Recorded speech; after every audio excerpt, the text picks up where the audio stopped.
Yo, what's up guys? A series about the Challenge of Ascension. Already kind of did the dark one. I did it on stream. I showed the full stream vault pretty much.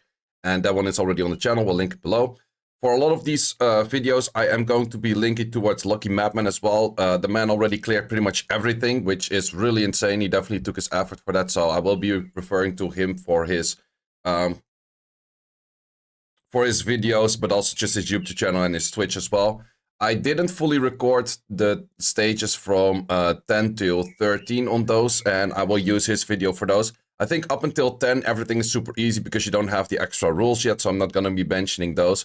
And from there, I'm just going to showcase what are the teams, what are the things to aim for, what are the things that you have to mention. I do highly recommend to do this actually at a time where you have free rune removal, or if you in general just don't care about mana, then you can do this all the time. But it might be pretty mana costly because you want to re-room pretty much a lot for these kind of dungeons. There's a few units here and there that are kind of like the super core. I would say for this one, it is the Nora. Without the Nora, this is going to be pretty difficult. I would say any of the other units are very replaceable, but the Nora is insanely important that you do have a Nora. All of the other units, I think you can get around with different units here and there, but the Nora is just super insanely good for fire, so let's get into the stages. Stage 10 is just block beneficial effects, and these are the units that you have to fight. As mentioned, showcasing the team of Lucky Madman because I didn't have this cleared. He actually used Vert. I didn't use Vert in this one, I think. The 10th stage is not that difficult, but I think it's just the typical thing that you do here all the time. UCC, in this case he used CoA, Nora, Spectra, Fire Triss, and a Vert. And it's just all about like manipulating attack bars and then slowly getting your hits in. You can't do any buffs, but I would say that sure you have some options for buffs in fire. But in most cases you just do a shit ton of debuffs. It's all about the debuffs, more debuffs. And you actually have some very good hitters. I would say from the towers itself, I would think fire is probably one of the easier ones if you do have the Nora. I would say for a lot of those teams in general, it's really depending like which units do you have and which units do you not have and that kind of stuff. I would say that there's no full free-to-play options out there. But yeah, the Nora, the moment you do the Nora skill 4, it's just an insane amount of damage. It's even a lot more than a Spectra can do, for example. So for this, you can see not that hard of a stage. And then I'm going to be moving on to the next. Stage 11 is the Brandia and you have Vio Chance. Do recommend that if there is a thing for Vio Chance, that I would say make all of your units swift. Sure, in this stage, it's still 10, it's kind of early, but Lucky Madman and me were discussing about it, and we actually like both felt that if there is already a Vio chance on your own units in general, it's not gonna stack with your Vio as well to get like the double 22% Vio. I don't think it works like that. I'm not 100% sure if it could, would, or should work like that, but I tested it out at some point with the water one that I did yesterday. And I had 4 units on Swift and 1 unit on Vio, which was the Amber. And Amber in that case was not doing any more Vios than any of the other units that were on Swift. So you might as well put your units, if you have Vio on the stage itself, you might as well put your units on Despair or you put your units on Swift.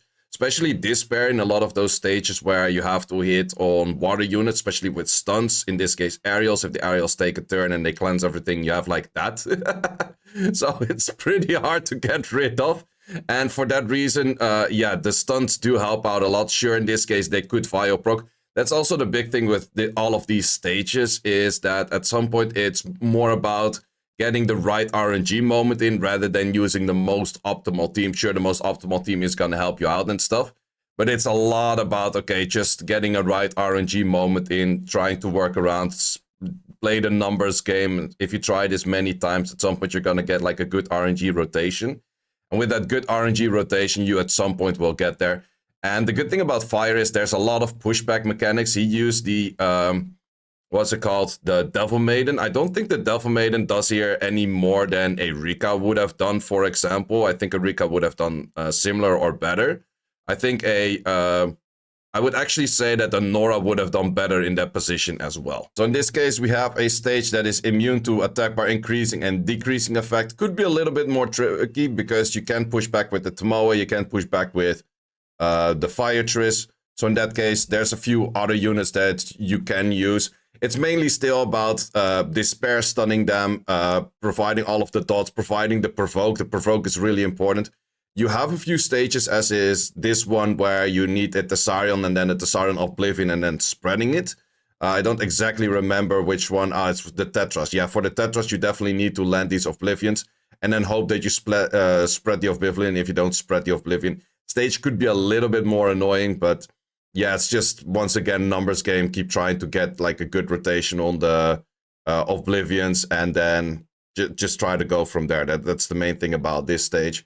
It's not too crazy hard, but it could be a little bit annoying if your Oblivions don't really stick or your Oblivions don't really spread or anything like that. But the moment you have those running in, it shouldn't be all too hard. Then the final stage is also, it's mainly about like, okay, can you stun the units and then just get like enough dots off? That's the main thing. If you just get the provoke off, these units don't do all too much stuff. And just the stuns and the provokes, and that's the main thing that you have to do. If one of your units dies, it doesn't really matter too much as long as the Nora is alive. That is the main thing, that is the most important one. And in this case, this match looks a little bit wonky, but in the end, it's still kind of fine. Like, the Nora is just so incredibly good. It's just a really insane unit. But in this case, I would mainly say focus on stuns. The moment you get stuns, in this case, if you have like a bunch of those units on this pair, it will definitely help out a lot. Is Bludja the Devil Maiden needed? No, I did it without that. I'm not entirely sure what unit I placed in there, but also something just with more dots. I think I just did a Seth. Then the floor 13, which is just block beneficial effects. It's kind of the same theme. Once again, he uses the Bludja. Bludja is relatively more of a newer unit, so maybe not everyone has that. I did use the Fire Hacker in here quite some as well. Fire Hacker is definitely a insanely good unit for all of those stages. So that is a recommendation. You could absolutely use Seth, because in the end, Seth, you could add more dots, but you could also just make the dots of Rika stronger. It's kind of the same thing, potatoes. I think that you already have like a way too much overload of debuffs on this one, so I don't think Bludja is really needed next to a Rika. It's a fun unit if you do have it, but I would say that a Seth or something like that would pretty much do the same or probably even better.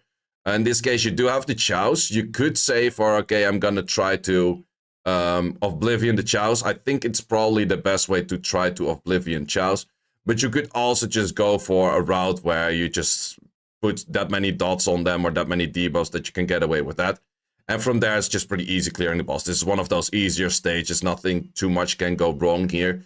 You do get Oblivion on your Nora, which is a little bit annoying, but your Nora will be able to still heal on the skill 1, which is the important fact. I also highly recommend to put Nora on Vio Revenge for all of this, because especially the stage where she tends to get quite some hits, it's pretty useful if she can get those skill 1s in. And this is the team that I use on 13. I didn't go for Thessarion over here. It's not 100% must if you just provide enough debuffs to everything else, including the Chows, and the Chows don't go super mental on you and you get them stunned, and you do enough damage with the Spectra. It's still definitely one of those ways to get through it as well. Plus, I had the Fire Hacker, and Fire Hacker does do a good amount of damage. Like, all of those debuffs you're going to see at later stages too. In this stage, was not as dominant, but there's a lot of stage where he would do an insane amount of damage on all of those units. And of course, Spectra. Spectra still does a lot of damage in ToA. And for that reason, I would say also that this is one of the easier floors out there. Also, Fire Hacker does provide armor break, which is pretty nice in general. Floor 14 is Cadiz with block beneficial effects. The reason that you see block beneficial effects and still a Velajul is mainly for cleanses. There's like a whole bunch of points where you do actually want to get cleanses in. And for that reason, it's still mainly there. That's actually the only reason.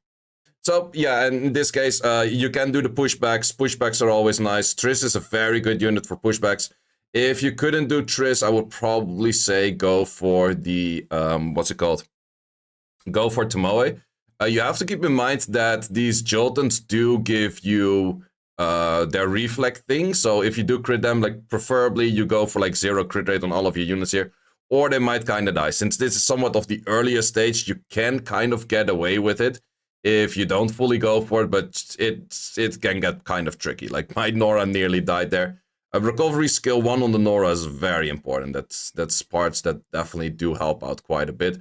But yeah, this fight got a little bit wonky because I was too lazy to rerune to no crit rate, especially on the Nora. You definitely don't want to get the crit rate in. Otherwise, your units could die.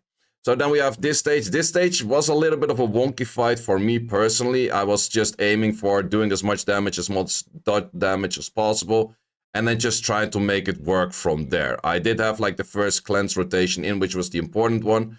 And you really want to get down these two ranges. The moment that the ranges are down, it is not as hard anymore. So that's just the main thing that I did. I was just focusing it down to get to the ranges or no ranges in there.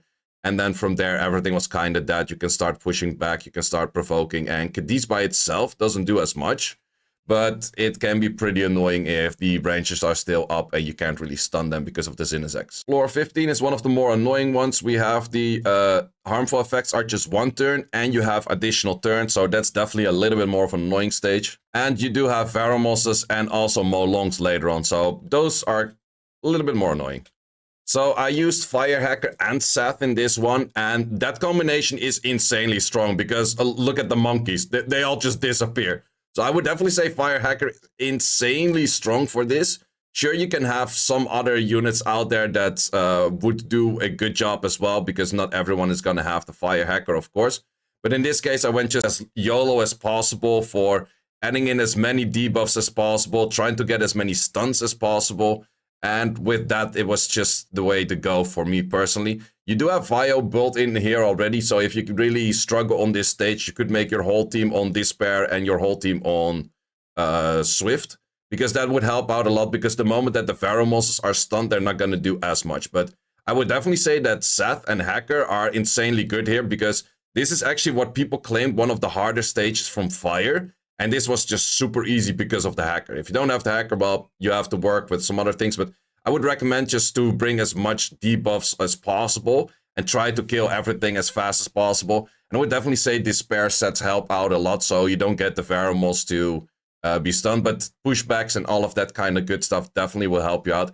If you don't have the Hacker, I would probably go for Fire Triss here for more pushbacks that way. And then it's just a cleanup on the Ophelia, which isn't too hard in the first place.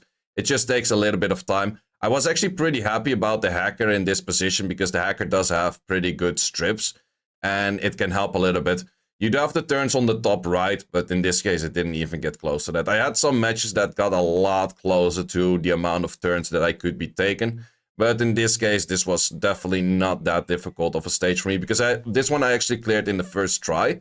And that is mainly due to this Hacker thingy. That Hacker thing, I would say, like, sure, he's good in a bunch of places, but I would say in this TOA stuff, he's really, really insanely good. And I've also been starting to use him in normal TOA. He's really good there too. Then the next stage is a Giselle with 25% chance to stun and attack bar increase on damage received. I really dislike all of those damage, or like those attack bar increased on damage received. I think that those are the most annoying things in all of the TOA. This one, as you can see, took me a few tries and it got pretty close a few times, but it's one of those stages you just have to get like the good RNG rotation in, and from there you can make it work. Once again, I used the Hacker. I'm not entirely sure what Lucky Madman used. I don't think he used the Hacker over here, but personally I definitely did like the Hacker the most. I guess you could say that maybe if you go in with the Tomoe with pushbacks, that could maybe help out a little bit as well. But yeah, it's just, I was going for the sake of just trying to do as much damage as possible and then make it go work from there. I think he actually did a team with the Tomoe, because pushing back, especially the Giselle, is definitely very useful. But the big thing about the Hacker, which I liked about the Hacker a lot, is that the Hacker also has a buff block. It's not the highest activation rate of buff block. Oh no, wait, he actually used the, what's it called? Another good unit for this is the Espresso Cookie Fire. The Espresso Cookie Fire is very good for this as well. It has a pretty strong skill too, where it drains the attack bar, and then for the attack bar, how much attack bar it actually took away. For that, it will also take the amount of damage on the boss. Or not on a boss, but on a unit. But I didn't have that thing fully ruined up and didn't really want to ruin it up. So for that sake, I just went for the Hacker. I really like the Hacker style, so I went back for that. But I definitely would say that the Fire Espresso Cookie, which is also a... what is the other thing? I think it's like an ice cream thingy. Dessert Queen. No, Dessert Queen. So I don't know. That thing from the collab. That stupid ass thing on fire that throws like the spoon shit and stuff. That one. That one is actually pretty good for this. The skill one has a buff block, and that definitely does help out a little bit as well. Because in the end, the Giselle, especially if she keeps getting turns, it can get pretty annoying. So in this case, I can super easily clear all of the other units. But then the fight against Giselle becomes really wonky, because every time you attack the Giselle, it keeps giving bar, and that's just really the annoying part. I don't do too much damage to the Giselle because you want to try to get like the debuffs in with Nora. And then the skill 4 with Nora, that's the real damage one. But in this case, yeah, it's not really that crazy of a fight. Also, Seth and Rika don't really participate in this fight at all, except for giving bar to the boss. But I do know that this is the one that I cleared it on. And as you can see, it's just a really slow, painful moment of trying not to get stunned, because that's also the big issue. If the Nora gets stunned a few times, you do have a lot of issues. So I would definitely recommend on this one, get that espresso cookie in. It's probably a lot better than this, because you can absorb more bar. You can do a lot of buff blocks. My buff block was on the virus, which is a skill 2, which is a little bit worse of a skill in the first place. So as you can see, even ×8, even with ×8, this is taking an insane amount of time to actually get rid of this stupid ass boss. So yeah, be prepared for some annoying fights out there. This was actually one of my more difficult stages that I did. You did see that the hacker got close a bunch of times, and I was relying on a little bit of procs here and there, which wasn't too great in the end. But the two of them actually did kind of make it work, but it was super close. This was definitely one of my most wonky fights out there. Then the next one is a Trevor with immune to inability effects and also immune to attack bar increase and decreasing effects. And you have a bunch of Odins in here, so that's where I right away said, oh, Zyros can become interesting here. So adding in the Zyros, you only have to be careful with the Lycas. They can go for the revenge. I would recommend to have a few units on Despair over here. I think I only had... Wait, did I have any Despair? Yeah, the Rika was of course Despair, but any of the other units wasn't really Despair. So that can get a little tricky with Lycas, but the moment that you get past that, it's not that big of an issue. These units are also not that big of an issue. Just have to be careful that the Odins don't get their hits off the moment that they have 5 stacks, so they are full on debuffs. And then from there, it's just pretty easy. So once again, I used the Fire Hacker, but I think you can use a bunch of other units here as well. Just more dots, maybe even a Seth. I think Seth would probably do the same thing here as the Fire Hacker. It doesn't really change too much. Sure, I do have an armor break in there with this one, which does help out a little bit, but I would say that there's other options that you could do with that as well. So yeah, in this case, one of those stages I cleared on the first try, so a lot easier stage right there. Then the stage 18, which is a Lucifer. You have a bunch of Heigangs in here, plus they have stun chance and they have Vio chance. So in this case, if you want to do this properly, run everything on Swift. I, in this case, however, didn't fully do that, so I definitely recommend you guys to do that if you actually want to do this stuff properly. You could even say that your Nora, if you already have Vio on the Nora because of the stage, you might as well go Nora for triple revenge or something like that. It's pretty strong as well. And in this case, it's all about like pushbacks and you want to get Oblivion on. One thing you have to keep in mind, especially on the Heigang stage, if you strip something right now, you will actually provide it that they cleanse. Because there's one Heigang, I couldn't do the S2 at that position because one of the two Heigangs didn't have Oblivion yet. You do want to get Oblivion on the Heigangs first before you start stripping, because otherwise they start cleansing and that kind of stuff. So that's just something, you probably make that mistake once and then you never make it again. That's kind of just how it is. Main thing is you just have to make sure that the first Oblivion goes on a Juno, or you just right away try to get it on Heigang. I first did it on the Juno and then slowly get all of the Junos with the Tomoe skill 3.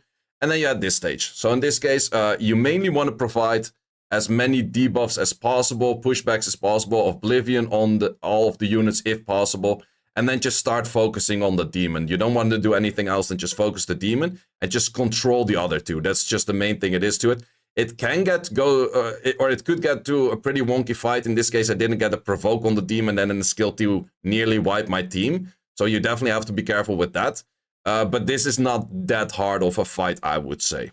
Then the 19 is immune to attack bar increasing, decreasing effect, and reflect 3000 on Akiki. And Akiki does a shit ton of damage the moment that there's debuffs on you. So this one is a little bit more tricky. And why is that tricky, might you ask? Well, you have the Celias, and the moment that the Celias or anything do something to your, mainly to your mid unit, double 22k. It's dead. So the moment you get some debuffs, the Kiki actually does hit a lot.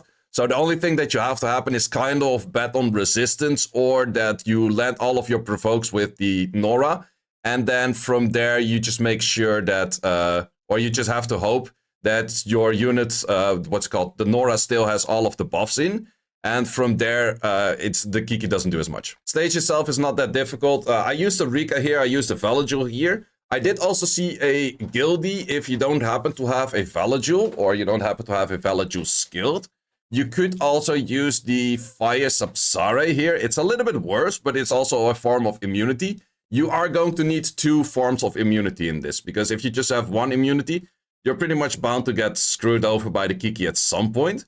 So you do need 2 immunity units, but the Fire Sapsare Dokubi Princess, or whatever it's called, does actually have 3-turn immunity, but only on fire units 3-turn immunity. So in this case, I was able to survive. It got pretty close, but the moment that you have immunity in, this thing doesn't do anything. So the Kiki does an insane amount of damage, but only if there is, or if there are no, if there are any debuffs. If there's no debuffs, thing doesn't do as much. So that's where my unit on the left just disappeared for. But yeah, the moment you just keep your rotations in with the immunity, you're totally fine. But that's why you do need 2 immunity providers. Then the final stage, we have immune to attack by increasing, decreasing, and violent. This thing is super annoying on violent because it can go for an AoE death break and then violent twice and kill your whole team at any given moment. This actually for me took quite a long to get a good rotation in where I didn't get like super heavy procced on. The stage itself isn't that hard the moment you see like the success run. But if you see all of the failed runs, you're like, yeah, this stage is just highly annoying. So just to give you an idea, this boss, the moment it can go for the AoE skill, armor breaks, everything. If he Vio procs a few times based on that, which I think he will do at a later moment in here. Didn't get good strips in, but that's still fine. Let's see. At this point, you're like, you nearly killed the boss. It should be fine, right? Everything is kind of full on HP. You should be clearing this. It shouldn't be that big of a deal. Like, this looks like a total W, right? This looks absolutely like a W. But then he's like armor breaking, proccing, killing things. You're like, okay, it's fine. No armor breaking, killing the next thing. So yeah, this is one of those fights. Like, you think like everything is gonna go fine, and then he armor breaks a few times, and then it's just like, nope, you just got fucked. You just got fucked. Fight was almost over. And in this case, my main damage dealers were gone, except for the Nora, that's still like kind of a damage dealer. But then if he just starts proccing a few times, you just lose. So let me go to the run where I actually succeeded. So for the units that I used the Hongyong, which is very strong. It has the S2, which is similar to the S2 of the Fire and the Wind Sister that we're used to using in the normal ToA Hell. And that is where it just gives the attack break the moment that it takes a turn. But it also gives just a little bit of damage every time. Plus there's a heal on the skill 3, immunity on skill 3. You have immunity from your Valajul. I used the Kumar for another cleanse. I did see a lot of people using, I think it's called Lala and Friends. The one that's the Lulu but fire. That one is a lot better than Kumar, but I didn't have it to wait, so gotta work with what I have, so I took this one. I would say Daphnis is very hard to replace here because Daphnis does an insane amount of damage on the boss. You could say maybe get your Daphnis away and then try to add in another sustainer, but then you're just waiting to get procced on. Of course, your Nora is very needed. Valajul could once again be replaced by the Dokubi Lord Sapsare, whatever, or no, it's not Dokubi Prince of Sapsare kind of thingy, but it is a little bit more tricky. I do also like the Kumar for being able to provide like just a bunch of debuffs in the stages with Oblivion and also with the silence that he has. So there's a few decent stages to it. You also have to keep in mind that this thing does also provide the cleanse block and then heal block at the same time. So you definitely do need to time your cleanses right. Kumar on the skill 2 and skill 3 are actually pretty good cleanses. So yeah, as you can see, if this thing doesn't proc Vio, it's suddenly a super easy run. And that's why I also wanted to showcase the difference between a super easy run and a super hard run. Because actually on this stage, I was stuck for quite a while. I had to redo this stage like I think 10 times. Because every time I just got super heavy Vio'd on by the boss. But then if he doesn't Vio at all, stage suddenly is super freaking easy. And that's the whole clear of 20. So guys, hope you enjoyed this video. Let me know if you want to see this for the other towers as well. I am planning to do that. I finished water already. Planning to do, I think, wind next and then light and then go back to dark. Dark 18 is a beach. But we have seen some people clear it with Caduceus. I do have an idea to clear it with a different unit. It's going to be LD5 as well, but let's see how it works, guys. Hope you enjoyed this video. Once again, check out Lucky Madman's channel as well, both his YouTube channel and his Twitch, because the man actually cleared this all very fast. If there's going to be new stages added to the TOA stuff, he's probably going to be the man to watch. So guys, thanks a lot for watching. I see you always in the next one. Thanks for watching. If you would like to see more guides, join the Discord and check out the content tab, which has the dungeon guide archive and the video guide archive, which contains all of the guides that you need. Hope to see you there.